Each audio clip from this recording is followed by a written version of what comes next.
नमस्कार, मैं अशोक कुमार पांडे। स्वागत है आपका टीसीएच लाइव पर। हाजिर हूं इजराइल, फलस्तीन, लेबनान, ईरान, मिडिल ईस्ट और इसके बहाने सारी दुनिया की खबरें लेकर। महीनों बाद गजा के अंदर थोड़ी बहुत इमदाद पहुंची है, थोड़ा बहुत खाना पहुंचा है। बुरा हाल था गजा का, हम सब जानते हैं। अभी भी हालात कोई सुधरे नहीं है, लेकिन इजराइल को झुकना पड़ा है, यह तो पूरी तरह से तय है। जो बातचीत चल रही थी इजराइल के साथ, हमास की लगातार बातचीत चल रही थी। विटकॉफ ने अचानक बातचीत करने वालों को वापस बुला लिया और उसके बाद ऐसा लग रहा था कि दोबारा से इजराइल अपना कहर ढाना शुरू कर देगा। लेकिन मेरा, आपका और हमारे आपके जैसे लाखों लोगों का जो प्रेशर दुनिया भर में पड़ रहा था, असल में वो काम आया है। इंटरनेशनली बुरी तरह से इजराइल की बेइज्जती हुई है। आप सोच के देखिए, आज के टाइम्स ऑफ इजराइल के सबसे ऊपर छपा हुआ है। टाइम्स ऑफ इजराइल के बारे में मैं कई बार बता चुका हूं कि बेसिकली यह गोदी मीडिया है इजराइल का, पूरी तरह से ज़ायनिस्ट अखबार है, पूरी तरह से नेतन्याहू की बोली बोलता है। लेकिन उसके सबसे ऊपर आज छपता यह है कि नेतन्याहू ने एक बार फिर से एड के सहारे, यानी लोगों को भूखा रखने के लिए एड्स को रोका और एक बार फिर से वो बुरी तरह से फेल हुआ। ट्रंप ज्यादा कुछ बोल नहीं रहा है, लेकिन यह भी सही है कि ट्रंप के ना बोलने के बावजूद सारी दुनिया बोल रही है। यहां तक कि मैंने आपको पहले बताया था कि अंदर, इजराइल के अंदर भी विरोध शुरू हो गया है। आज इजराइल के एक अखबार हारीज में एक पोस्टर छपा हुआ है जिसमें साफ साफ वहां के प्रोफेसर्स, डॉक्टर्स, इंटेलेक्चुअल्स ने लिखा हुआ है कि नेतन्याहू और इजराइल जो कुछ गजा में कर रहे हैं, हम उसकी मुखालिफत करते हैं। वो हिब्रू में है, उसका इंग्लिश ट्रांसलेशन आपको दिखा देता हूं, और उस पर लोगों के, इंपॉर्टेंट लोगों के सिग्नेचर हैं। कितने ही इंपॉर्टेंट इजरायलियों ने आकर अब कहना साफ साफ शुरू कर दिया है कि ये जो हो रहा है गजा में वो गलत है। दुनिया के लोग तो कह ही रहे हैं। एग्जाम्पल के लिए बेट गोल्डेट, जो बड़े सिंगर हैं आयरलैंड के, उन्होंने बयान दिया, एक टीवी इंटरव्यू में बयान दिया, और वो बयान पूरी तरह से नेतन्याहू के खिलाफ था। ब्रिटेन में एक सर्वे हुआ और उस सर्वे में ज्यादातर लोगों ने इजराइल की मुखालिफत की। इजराइल जो कुछ कर रहा है गजा के अंदर, उसकी मुखालिफत की। इसीलिए मैं कहता हूं कि हमारे आप जैसे लोगों की बातें बेहद जरूरी हैं। लगातार फलस्तीन पर बोलना जरूरी है ताकि प्रेशर बन सके। आज दावा यह किया गया है, इजराइल ने यह दावा किया है कि 120 ट्रक इमदाद के पहुंचे हैं गजा के अंदर। अभी तक नेतन्याहू लगातार कह रहा था कि हम तो कोई एड रोक ही नहीं रहे हैं। अगर एड रोक नहीं रहे हो तो फिर यह शुरुआत करने का दावा कैसे कर रहे हो कि 120 ट्रक जो है खाना वो भेजा गया है।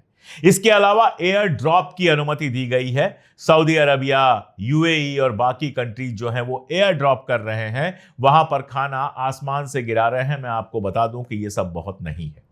एयर ड्रॉप कोई सलूशन नहीं है। असल में वहां जरूरत 500 से 600 ट्रक की रोज है। इजराइल लगातार बहाने बनाता रहा। एक बहाना उसका यह था कि हमास एड को लूट रहा है। अमेरिकन एजेंसीज ने उसकी जांच की और पाया कि हमास उसको कतई लूट नहीं रहा है। हमास के ऊपर इस तरह का आरोप बिल्कुल झूठा है। उसने एक भी ट्रक अनाज लूटा नहीं है। उसके बाद बहाना बना रहा था कि इजिप्ट नहीं भेज रहा है। भाई, इजिप्ट से तुम्हारी बॉर्डर लगी हुई है, तुम बॉर्डर को खोल लो। बहुत लोग प्रेशर बना रहे थे इजिप्ट के ऊपर कि वो बॉर्डर खोल दे। अगर वो बॉर्डर खोल भी देता है तो वहां इजराइल की आर्मी है, वो आने तो देगी नहीं। और हालत यह है कि ये ट्रक्स जो जा रहे हैं, इनको भी इजराइल के छोटे छोटे बच्चे और इजराइल के लोग इन ट्रक्स को रोकने की कोशिश कर रहे हैं। आप समझ सकते हैं कि वो समाज कितना सड़ गया है। जहां 500-600 ट्रक की जरूरत है, वहां 100-125 ट्रक मुश्किल से गए हैं और एयर ड्रॉप का नाटक किया जा रहा है। यह नाटक सऊदी अरबिया नहीं कर रहा है, उससे जो हो पा रहा है वो कर रहा है। सऊदी अरबिया ने काफी मदद की है, काफी इमदाद भेजी है, इस बात से इंकार भी नहीं करना चाहिए। सऊदी अरबिया सबसे ज्यादा मदद फलस्तीन में भेजने वाला मुल्क है, यह बात समझनी चाहिए। आप जहां उसकी आलोचना करनी है वहां आलोचना कर सकते हैं, लेकिन जहां यह हकीकत है, उस हकीकत को भी आपको स्वीकार करना पड़ेगा। और वहां की जो आवाम है, उसके सीने में फलस्तीन किस तरह से धड़कता है। इजिप्ट का एक एग्जाम्पल मैं आपको देता हूं। वहां के लोगों ने एक अभियान शुरू किया। बोतलों में, प्लास्टिक की बोतलों में अनाज भर भर के समंदर में फेंक दिया और कहा कि काश ये सामान जो है वो हमारे जो फलस्तीनी भाई हैं उनके पास पहुंच जाए। अब सारी की सारी बोतलें तो नहीं पहुंच सकती थी, लेकिन उनमें से कुछ बोतलें बहते बहते फलस्तीन पहुंची। फलस्तीन के लोगों को वो अनाज मिला और फलस्तीन के लोगों ने इजिप्ट के अपने उन भाइयों का शुक्रिया किया जिन्होंने वो अनाज भेजा। मुझे पूरी उम्मीद है कि अगर प्रेशर लगातार बनेगा तो आज 100-125 ट्रक गए हैं, 500-600 ट्रक भी जल्दी ही जाना शुरू होंगे। जिस तरह की तस्वीरें वहां से आई हैं, जिस तरह की दर्द भरी बच्चों की तस्वीरें आप देखते हैं, दहल जाते हैं। एक तस्वीर तो वायरल हुई जिसमें मां अपने एक बच्चे को गोद में ली हुई है। उस बच्चे को देखकर ही आप समझ जाते हैं कि कुपोषण ने उसको किस हालात में पहुंचा दिया है।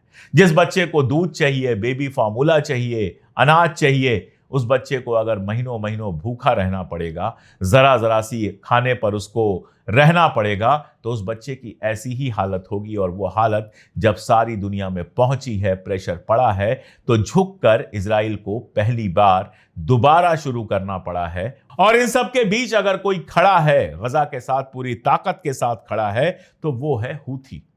हूथी ने कहा है कि अब हम चौथे लेवल का मिशन शुरू करने जा रहे हैं। चौथे लेवल के मिशन का मतलब यह हुआ कि इजराइल के हाइफा पोर्ट की तरफ अगर किसी भी मुल्क की जहाज जाएगी या इजराइल के किसी भी पोर्ट की तरफ अगर कोई भी जहाज रेड सी के तरफ से जाएगी, तो हम उस जहाज को जाने नहीं देंगे।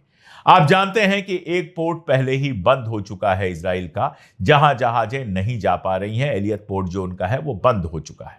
अब इसके बाद अभी तक तो यह था कि जो इजराइल की जहाजें थी, जो इजराइल से ट्रेड करने वाली जहाजें थी, सिर्फ उनके ऊपर असर था। अब तो यह है कि कोई भी जहाज जो इजराइल के पोर्ट पर रुकने वाली है, उसको रेड सी से हूथी नहीं जाने देगा। और हूथी ने अपना किया, निभाया है। एक पोर्ट इजराइल का बंद करा है। अब ये नया जो उसने फेज शुरू किया है, उससे इजराइल को कितना नुकसान होना है, इसका अंदाजा आप बहुत कायदे से लगा सकते हैं। इजराइल दुनिया के लिए किस कदर खतरनाक बन चुका है, इसका एक एग्जांपल, एक उदाहरण मैं आपको दे देता हूं।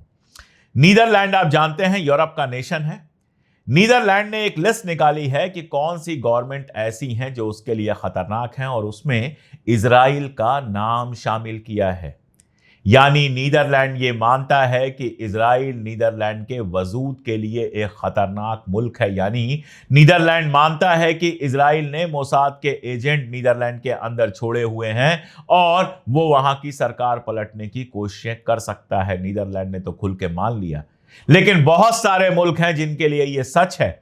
आज के लिए इतना ही। यह अपील जरूर मैं करूंगा, पहले भी मैंने कहा है कि अगर मुमकिन हो तो हमारी मेंबरशिप ले लें। ज्वाइन बटन दबाकर ये मेंबरशिप आप ले सकते हैं। इसके अलावा हमारे वीडियोस को रोकने की कोशिश तो बहुत सारे लोग करते हैं। आप हमारे हमदर्द हैं, तो हमारे वीडियोस को दूर तक पहुंचाने की, अपने दोस्तों रिश्तेदारों तक पहुंचाने की कोशिश कीजिए। इतनी ताकत दीजिए हमें कि हम लगातार सच के साथ खड़े होकर सच बोल सकें। बहुत शुक्रिया।